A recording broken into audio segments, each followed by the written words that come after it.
Welcome back to Iron Rage, the show where John Romano, Lee Priest, and I bitch and complain about life. And Lee is mid-flight somewhere, coming back, I think, from England. So it's John and I, the original two. And then there were two, they said. So John, today's topic, I want to bitch and complain a little bit. I think we've been too nice the last couple of weeks. I am really upset with the supermarkets. It seems like every time I go into the supermarket, there's like a recall on lettuce, broccoli. Everything nowadays is tainted with bacteria and fungus and all kinds of demented, weird things. I don't know what's wrong with the food supply, John. My theory is that we're getting it from fucked up places, and that's why all the food is tainted. I don't know why we can't grow it here. You know, in Dubai they grow vegetables in greenhouses. They don't even use soil anymore. Why are we going overseas and going to South America to get all this stuff that we don't even have any quality control over? La lana, like they say in Mexico. The fucking money. You know, there's so many ways. You've got to see this series I think it's on Netflix, called Rotten. It's about, the whole food industry. The food industry used to be, the farmer grew the food, took it to the local market. That's where you bought it, and you went home and cooked it. Right. And that's why people, in that era lived to, 80, 90, 100 years old, because they were eating fresh food. Right. So here in South Carolina, it's more like that. I mean, there's real, fruit stands and vegetable stands on the side of the road, farmers selling their stuff. We actually go to the market, the big supermarket, for very few things.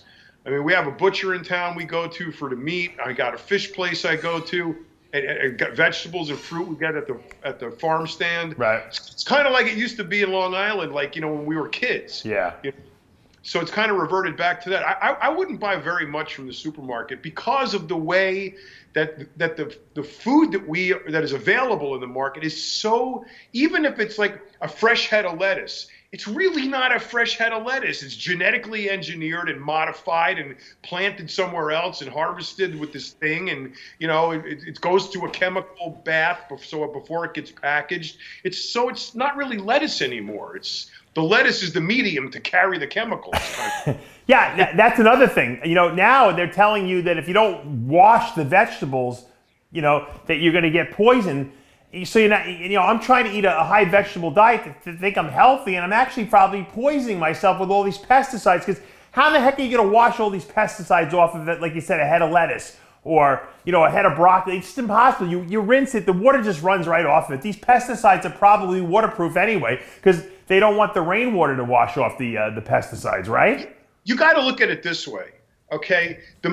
Many of the vegetables that you eat are picked in the field by hand, right. Okay? Whose hand? Well, 1% of the Mexicans that come over here do it. Whoever's doing it is not on the fast path to the Jet Propulsion Lab in Pasadena. We have limited resources here, and here's what happens. They're in the field all day. They're picking lettuce or strawberries or whatever. They got to go take a dump. Where do you think they're going? In the field. If there's a porta toilet, they're lucky. Okay? Are they washing their hands? No. They're coming back and they're picking your fucking strawberries. Okay? So even if you dunk them in chocolate, you still got, deep bacteria in there. You don't even know it. So you think that's why there's all these Listeria breakouts and E. coli breakouts? Of course. You can't rinse off a strawberry and take off the bacteria that was transferred from a trip to the freaking Porta-John. And they're not washing their hands. And they go back to work. And they're being slave driven too. It's not like they can take the golf cart over to the house and use the restroom and sanitize and go back out. We're lucky if they're using toilet paper. So what do you think you're getting? If you have to, and I saw this in Mexico. This is how this guy was in his gym. He was making carrot juice. And he's got the lady back there working. She's scrubbing the carrots with a brush and soap before peeling them. Wow. And to get all the shit off them. That's nice to know that at least someone's doing it right. I don't do it right because I'm too lazy. You know what? So you know this. The majority of the people listening have no clue. How small a virus or bacteria is to get on a piece of food, and how easy is that to get into your system and invade? Oh yeah, absolutely. I mean, it's probably way more prevalent than we think. We luckily have good immune systems, so a lot of that gets eaten up. But I'm looking at a pineapple plant. I bought a little. These pineapple plants grow for like 2 years to produce one pineapple each plant, and I'm thinking, I go to the supermarket. There's tons of pineapples year round there. Where the hell are they growing all these pineapples from year round? And I'm thinking, that's a lot. They gotta have a huge pineapple plantation. And I saw one of them when I went to Hawaii, Dole plantation there. Yep. They must have 6,000 people, harvesting these pineapples. And you're right, they got their hands all over them. And there's no way to wash that stuff off. And from the poorer the country, the product comes from, right, the less sanitized the environment. Yeah. So I used to, when we lived in Costa Rica, the Dole, you just mentioned Dole in Hawaii. The Dole is a huge company. Yeah. That giant freighter used to come into the port, like every other day, and taking out coconuts and pineapples and sure, mangoes and whatever else. So, in the little Golfito town of Costa Rica, who do you think is picking pineapples? Yeah. I mean, this is no offense to this in any shape or form to any Ticos listening to this, but we're not talking a very upper level thinking intelligence here. This is a primitive person. They're taking a dump at the side of the field and they're going back to work with fetid hands. So you're literally taking your life in your hand. You eat something that you don't wash, you're fucking nuts. Can you imagine if there's like one of the pickers was like Valentino? And he had like the creatine fart, shits, and he was just spraying that stuff all over the freaking fields. No wonder why there's listeria breakouts, right?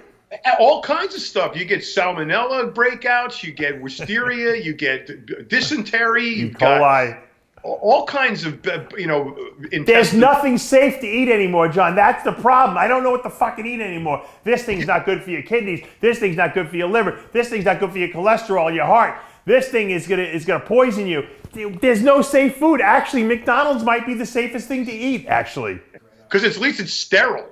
Yeah, no, because they have a lot of quality control there. They have to, you know. But it might not really be technically food, but it does offer nourishment and does prevent you from dying. So I think McDonald's. I think it's a good choice. You're probably less likely to die from eating McDonald's than you are from eating, a strawberry nowadays. Yeah, a lot of people are growing vegetables in their driveway. I am too. Hydroponic gardens. I got my garden outside, but you know what the problem is? The yield is very low. I'm like, really? I'll starve to death if I had to depend on my own garden to feed me. Oh man, when I was a kid, we had stuff. We had to give this shit away. We froze it, canned it, made sauce. I mean, we had everything. It depends on the size of your garden. Yeah, I think I got to increase the size. I think I have to expand a little bit. But you know what the problem is? It's so freaking hot here in Florida that it like fries the freaking vegetable plants. They don't grow that well. You get free mangoes right off the trees in Florida. I know. I got my fruit trees. In 10 years, I'll have a good yield. But I have like one orange on my orange tree. I have like one like 2 mangoes, and I have like 1 papaya. Yeah, the watermelon. Yeah, the watermelon. I had 1 watermelon last year, but I think the squirrels ate it. When it was all said and done. You got to put the shotgun by the porch. That's right. That's right. Look, it just seems like as bodybuilders, we look to eat healthy, and it just seems like nowadays you can't do it anymore. There's no way to to regulate this stuff. You don't know what you're getting. You're rolling the dice and you're praying basically, Well, no, that's not true. That's not true. If you go to the store, that's true. Well, that's what most people do, John. Look, it's less convenient is what it comes down to. Right. It's less convenient. Instead of going to one supermarket, you got to go to one place for the fruits and vegetables. Right. You got to go to the butcher. What I did is I bought a chest freezer for the basement. Yeah. Now I buy half a cow, That's put smart. it in there, and it ends up being like 90 cents a pound if you average it all out. It's cheap as hell, and you can order whatever you want. I mean, you can get the burger meat, ground at 70 90-10, or you can get, however what mix you want. You can get, steaks cut how thick you want them. You can custom order the whole thing. You put them in the freezer. You got meat for a year, 6 months or a year. Then you got, a fish, the same thing. You got to go to the fish market and get fresh caught fish. And then the fruits and vegetables, either grow some of your own, buy them off the farm stand. You just got to stay out of the big supermarkets.